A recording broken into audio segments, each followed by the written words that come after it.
We're at a dirt track. It's late at night, and I'm standing next to a Cup driver, Ross Chastain. What's going on, man? I just went to dirt track summer school, Matt. It's wow, that was incredible. So we're at Cherokee Speedway. Tell us what we're doing here today.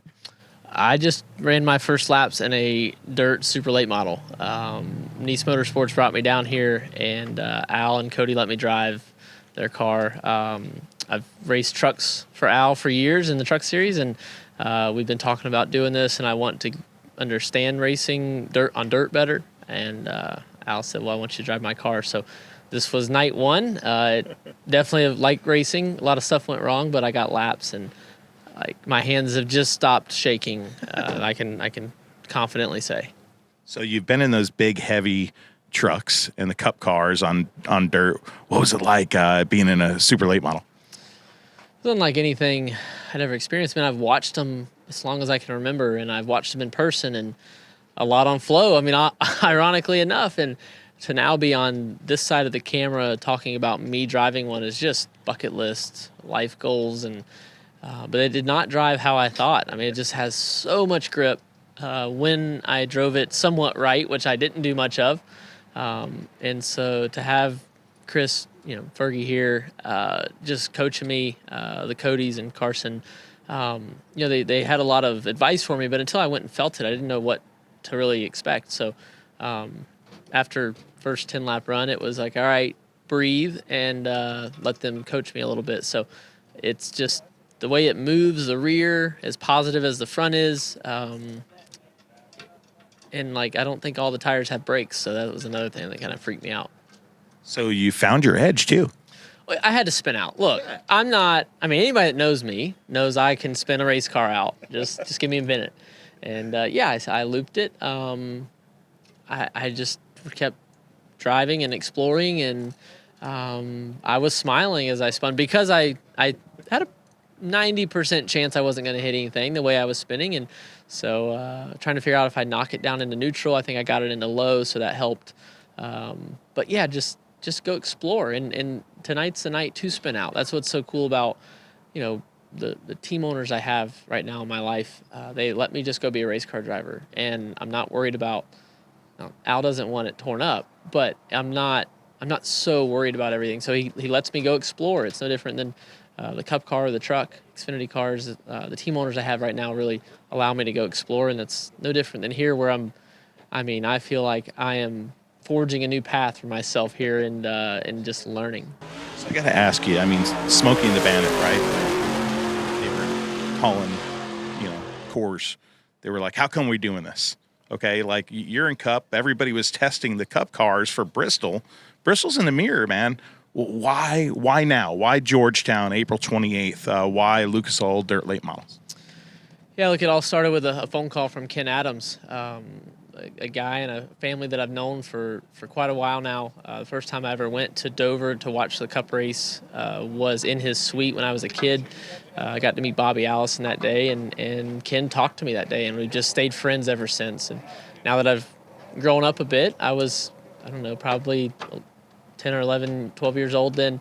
We've just stayed friends, and he called me one day, and he's been on me for a while to race at Georgetown, and it came about that I could run the Nice car, and who knows, maybe run one of his cars coming up as we work out. And now that I've driven it, I'm going to call him when I leave here, and hopefully he's still awake. Maybe he's a busy man, and just talk to him about it. And he was a real catalyst for pushing me to do this, and then for them to have the Melvin Joseph Memorial Race up there.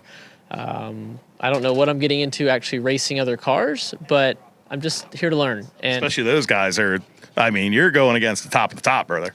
I don't really have any, competition goals other than just go learn it and experience it. Look, I'm not trying to prove anything to anybody other than myself, and I just want to go learn. And I don't feel like I understand a dirt track when I look at it, and I don't like that. So being around these guys, being around Fergie tonight, it's humbling, honestly, because I'm realizing more and more even tonight how much I don't know. And that is not something I like. So this is dirt track summer school for me, and I needed it. I'll tell you what, whenever you're at a racetrack, it's never easy, right? It's we got here at 7. It's midnight, actually after midnight. Tell me about the challenge of this day from step one. This thing I think last ran at the Dome with Carson and had a messed up drive shaft we didn't know about, so it snapped right off the bat. Messed up a few other things, and we pulled resources from a lot of people. Chris had just driven back from Nashville, and he's getting ready to go racing, leaving tomorrow, but he drove down here tonight to bring us some parts. Mike, just local legend here, went and grabbed stuff, met somebody at the Waffle House, and just people just rallied together that I know Chris, but racing out of the JD Motorsports shop here in Gaffney for so many years, I never came over to this racetrack. Really? But social media, the power of it, I've seen a lot of the guys that win here. I've seen them, front page of on Twitter or whatever over the years, and so I've seen a lot of people, and then they were out here tonight, and a couple of them rallied together to help us just get on track. And as it goes, we popped a motor at the end of the night, so we'll have to get that thing rebuilt before we go to Georgetown. Are you going wide open all the way down the straightaways? Yeah. Hell yeah. Sometimes I'll just Sometimes taste it, and then other times I would just mat it Yeah. to see. Yep. I don't really know what I don't The know what grip I'm level chasing. it is. Yeah. Like. Just You part of probably the challenge. can go Where's wide Fergie open. at, by the way? Fergie, where are you at? The man that saved the day, dude. Bringing the transmission. Tell me how this upstart race car driver here, this Cup star, did on dirt. I did really good. He's definitely better on dirt than he is at fantasy football. So, yeah, he was like last place, I think. Jesse was. Jesse was Yeah, last. Jesse was last, yeah. But yeah, he did really good. I was highly impressed. Most of the time there's a 10, 15 lap time where most people that don't have a dirt background or dirt late model background really struggle with car control. So I don't know, to see him basically by the third time we had to tell him to let off the gas, that's a positive, because most of the time you have to kind of ag people on or get them smooth enough. But he definitely progressed way faster than I expected.